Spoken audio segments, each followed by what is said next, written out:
আজ আমি কুমড়ো শাক রান্না করব, তাই কিছু কুমড়ো শাক কেটে নিচ্ছি। এখন ভাবছেন তো আমি কোথায়? এই যে এইখানে। সামনের পেঁপে গাছগুলো এই 1-1.5 মাস আগে লাগানো, কত বড় হয়ে গেছে। শুধু পেঁপে গাছ নয়, লঙ্কা গাছগুলোও আমার থেকে বড় হয়ে গেছে। এইটুকু জায়গার মধ্যে এত গাছ, তো তাই মেনটেনেন্স হচ্ছে না। আসলে আমার ইচ্ছাটা অনেক বড় আর জায়গাটা অনেক ছোট। কি আর করা যাবে, এইটুকু জায়গার মধ্যেই স্বপ্নটা পূরণ করার চেষ্টা করছি। বাড়িতে যদি এইরকম 2-4টে শাকসবজির গাছ থাকে, তাহলে বাজারের চাপটা অনেকটাই কম হয়। কিছু না থাকলেও কিছু একটা করাই যায়। তাছাড়াও বাড়ির শাকসবজি মানেই বিনা সার, বিনা ওষুধে একদম তরতাজা শাকসবজি, যেটা শরীরের জন্য খুবই উপকারী। তো এখন আমার কাটা হয়ে গেছে। এখন আমি এখান থেকে অতি কষ্টে বেরিয়ে বাড়ির দিকে রওনা দেব। যদিও বা বেশি দূর নয়, মানে বাড়ির পিছনেই এটা। যাই হোক, এখন বর্ষাকাল, চারিদিকটা কেমন স্যাঁতস্যাঁত করছে, সব সময় টিপটিপ করে বৃষ্টি পড়ছে। আর আমাদেরকে তো কাজ করতে হয়, তাই একটু বিরক্তই লাগে বর্ষা হলে। কিন্তু কাজ বাজ সারা হয়ে গেলে মন্দ লাগে না, খুব ভালো লাগে। ঠান্ডা মৌসুমে বাইরে টিপটিপ বৃষ্টি, হালকা করে ফ্যান চালিয়ে গায়ে একটা হালকা চাদর মুড়ি দিয়ে হাতে ফোনটা নিয়ে শুয়ে থাকতে আহা কি মজা। তারপর তো বিকালে আছেই চা, চাল ভাজা, তিল ভাজা, বাদাম ভাজা, ছোলা ভাজা, পাঁপড়। আর একটু খাটতে পারলে আরও একটু ভালো করাই যায়, তবে সেগুলো মাঝে মাঝে হয়েই থাকে। রোজ তো আর ভালো লাগে না, খাটতে তো আমাদের কি হয়, তাই না? একটা দিন পরে এই টিপ টিপ বর্ষায় মুষলধারায় পরিণত হবে।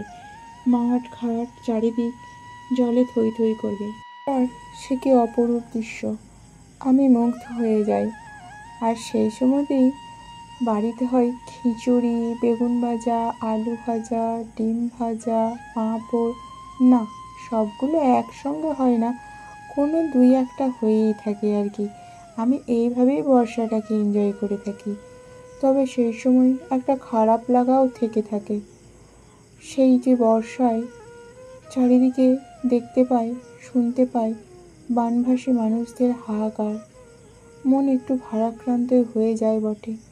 যাই হোক, খারাপ ভালো লাগা নিয়েই তোমাদের জীবন, সব কিছুই আমাদের মেনে নিতে হবে।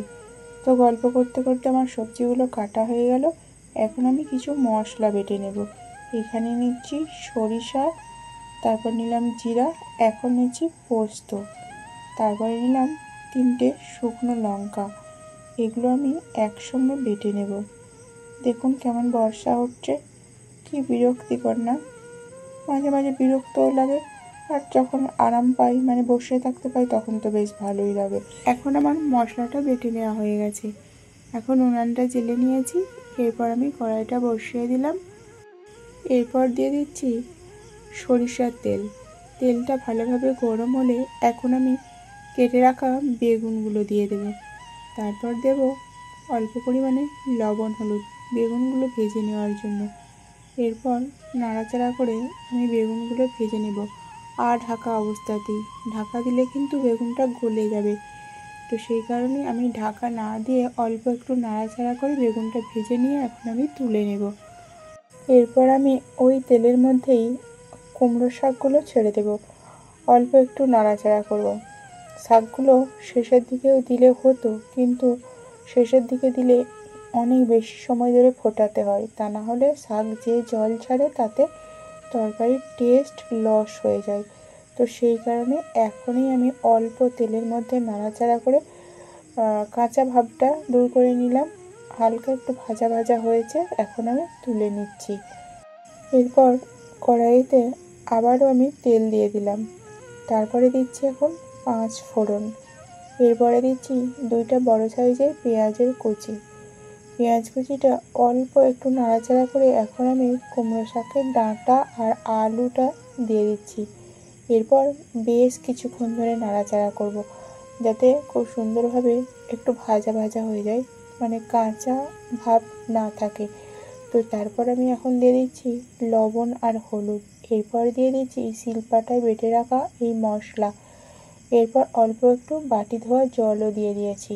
এখন আমি নাড়াচাড়া করে চাপা দিয়ে দিলাম 5 মিনিটের জন্য। দেখুন মশলাটা ফুটে উঠেছে, এখন কষাতে অনেকটাই সুবিধা হবে। এবার হাতে একটু সময় নিয়ে বেশ সুন্দর করে কষালে দেখুন শুকনো শুকনো মাখো মাখো হয়ে যাবে।